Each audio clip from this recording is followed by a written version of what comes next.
અંકલેશ્વર નગરપાલિકા સંચાલિત MTM girls high school ખાતે lions club of Ankleshwar industrial area અને lions club of Ankleshwar woman દ્વારા હેલ્થ એન્ડ વેલનેસ કાર્યક્રમનું એક અનોખું આયોજન કરવામાં આવ્યું। યોગ કોચ શ્રી અશોકભાઈ ઓઝા દ્વારા આરોગ્ય જાગૃતિ અંગે માહિતી આપી યોગાસન કરાવવામાં આવ્યા। સાથે લાયન્સ ક્લબ ઓફ દ્વારા 450થી વધારે દીકરીઓને સેનિટરી પેડ વિતરણ, ફ્રૂટ્સ તથા ફંડા ગેમનું વિતરણ કરવામાં આવ્યું।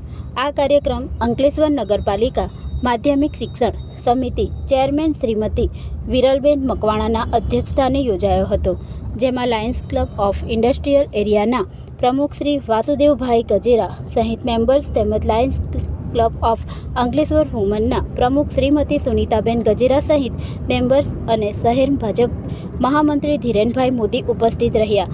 આ સેવા પ્રવૃત્તિઓના માધ્યમથી વિદ્યાર્થીઓમાં સ્વચ્છતા અને આરોગ્ય પ્રત્યે જાગૃતિ આવે તેવો ઉપદેશથી કાર્યક્રમનું આયોજન કરવામાં આવ્યું।